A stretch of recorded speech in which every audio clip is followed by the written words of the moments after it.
Hi guys, and welcome to another Watch Geek video and another unboxing.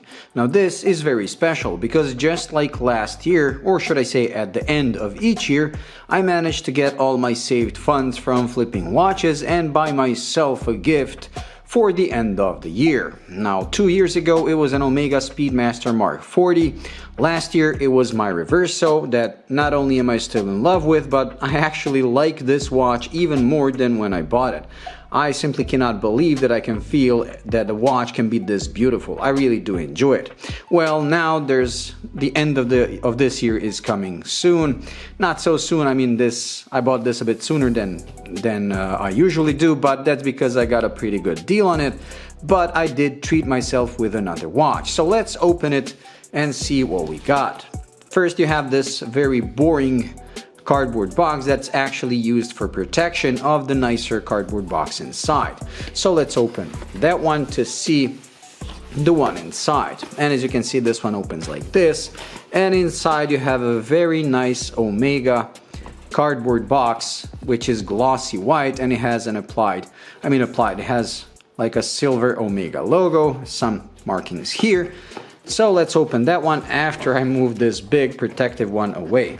That one doesn't look very nice, but it's good because it protects this one so it can stay in pristine condition. As you can see, a rather large box. Let's open this to reveal the inner box, which is the new Omega glossy wood box. And this is a huge step up from those fake leather red ones that used to always get scuffs and they would start crumbling and everything. This really looks and feels like it's gonna last. Over here in this pocket you have the user manual, which is the current one. As you can see, 1/23 or 1 through 23, and it covers pretty much all of their calibers currently at offer. Let's put it back. Then you have your standard Omega pouch that has the international warranty, the master chronometer certification, and the pictograms. And the cool thing about master chronometer certification is that you get your reference number, your serial number, and you get a special access code in the lower part of this card, so you can connect online and go to Omega's webpage and see the actual results of your own watch. So all the time deviations based on position, power reserve, and magnetic fields. So this is a pretty cool little thing. And not only that, but once you connect online, you can download in PDF the brochure, not the brochure, but the actual certification, because this is a master chronometer, meaning that not only is it a COSC certified, but it's also META certified. And let's move this away and see the actual watch. Now let's take this wooden box outside, move this away, and as you can see, it's a really nice lacquered wood. And you have this button. This is actually a button, and once you open it, wow, you're greeted with this beautiful inside. This is like very soft leather. This is slightly harder, but still nice and pliable. And here is the watch on a pillow. Now you can also lift this, and here you got some extra links. You have that little hang tag, you get a carrying pouch, and you also get a little cloth right here. But and I really do like these hinges. Now, as you might have guessed it, I already opened this watch when I purchased it. I purchased it used, so naturally I had to open it and see everything is all right. So this is a bit of a fake unboxing, so I won't be going like, oh wow, look at it, because I've already seen it and I actually wore it. Now let's take it off this pillow. And the pillow not only has the Omega sign, but it's actually cut so it really sits at the right angle to present the watch once you put it on the pillow. I really like that. Let's close this box, move it away, and concentrate on the watch. And as you can see, I got the latest generation of the Planet Ocean. And if you follow my channel, you know I have small wrists and like smaller watches, so naturally I got the 39.5 version. Although I have to admit this is not a 39.5mm watch. The bezel is, but the actual watch, when I measured it with my calipers from this point right here to this point right here, is actually 40.5. But because it has such a short lug to lug, and because Omega finally put these U-shaped end links instead of those stupid T-shaped ones, the bracelet and the lug to lug of the watch is the actual lug to lug of the bracelet as well. Some other models, like the Speedmaster I bought 2 years ago, had a very short lug to lug of 45 that will grow to 50 because of those protruding end links. But with this, as you can see, the bracelet goes down. So with these types of bracelets, watches become perfect for people with smaller wrists. Now I find this to fit my wrist perfectly, which is something I will show you in a second after I take my reverso off. Now, like I said, this is the latest generation of the Planet Ocean, and it comes naturally with the beautiful caliber 8800 that you can see through the exhibition caseback. This movement is not only beautiful, but it's also technically very, very advanced. It features their own coaxial escapement, it has a silicone hairspring, and it's basically amagnetic. Now, Rolex makes the Milgauss as an anti-magnetic part of their collection, and that thing can resist magnetic fields up to 1000 Gauss. This can resist 15,000 Gauss, making it virtually amagnetic. So you can wear this at any kind of environment and it's not going to get magnetized.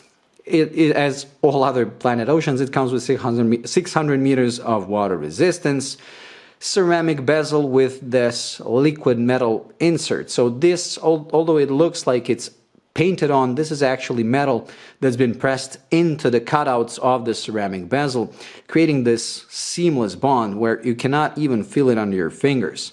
It comes with a sapphire crystal, as you would expect, slightly domed, and sadly it has the AR coating on both sides. That's the only gripe I have about this watch, because if you follow my channel again, you know that I like when AR coating is either not applied at all or applied only on the inside only, because sapphire is very hard but the actual coating is not. So with time this watch is going to show scratches on the AR coating. With this generation, the dial is also made of ceramic, and you have this little ZRO2 symbol right here etched into the ceramic dial. This gives a very glossy finish to the watch, and once you look at it without any reflections, it's like you're looking into a black hole. I really like it. It comes with these sword hands that reach all the way to the end of the dial, something again that I very much like. And I got this watch because I always liked the Planet Ocean. The first one I saw in person was about 11 years ago, and I really liked it. I loved the 1269. I liked the original hands and the markers, everything about it.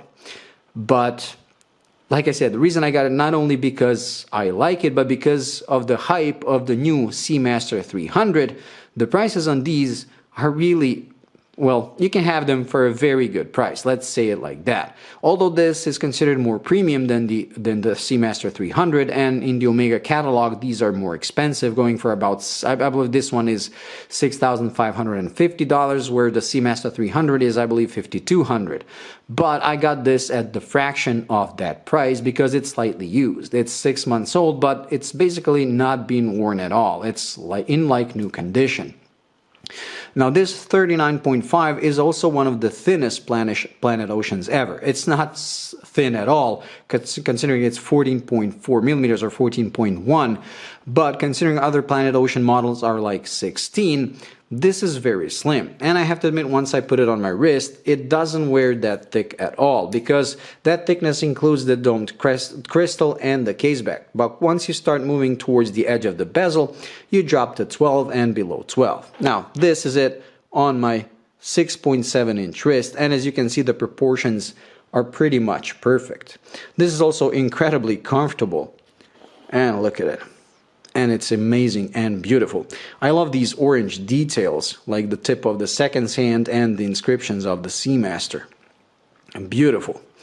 Now, some reviewers, or most reviewers, say that the hands and the markers are white gold, but I haven't found anywhere on Omega's webpage to confirm that, so I really doubt it. Because I mean, if you're gonna make something out of white gold, you're going to advertise it. Since Omega doesn't advertise it, I seriously doubt they are, but I do plan on writing to Omega to see their official response. Now let's try the bezel. It's very smooth and very precise. I really like it. Now, I never was a fan. I mean, I know most people are raving about the Seamaster 300, but I never really liked those skeleton hands, so this new version really doesn't do anything for me.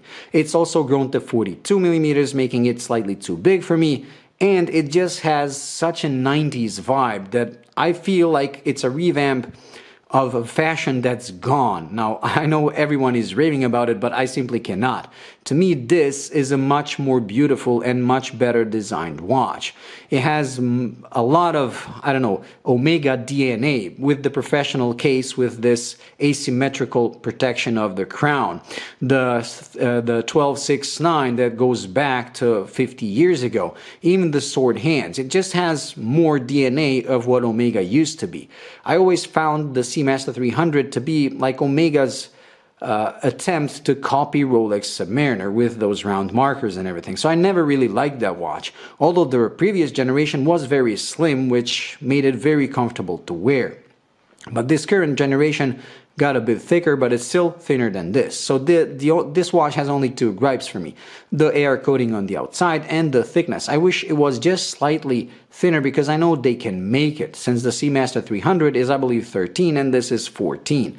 And they don't need an extra millimeter just to make it 600-meter water resistant, because with today's technology, they don't have to make it that thick. But other than that, I really find this watch incredibly beautiful and an incredibly good value for money, thanks to the hype over the Seamaster 300. Anyways, I will be doing a detailed review with the macro shots and everything after I spend some more time with it. Now, to be honest, like I said, this is a fake unboxing. I've been wearing it for like 4 or 5 days, and I have to admit I'm sold on the Metas and the CO-AXIAL. This watch has kept incredibly good time, averaging about a second, plus 1 second every 3 or 4 days. It's amazing. I set it up to the atomic clock and it's just gained 1 second over that period. And in that period, I wore it on wrist, off wrist. I even let it wind down almost completely, and then I would put it, I would wind it all the way and wear it to my work and not to my work. And no matter what I do to the watch, it's very stable in timekeeping. So finally, Omega got CO-AXIAL right with the 8000 series of movements. Anyways, that's it. I hope you enjoyed this short unboxing, and like I said, stay tuned for the full review. Well, I'll be including those macro shots and slightly more when it comes to details of the watch. Thank you for watching, and until the next video, bye.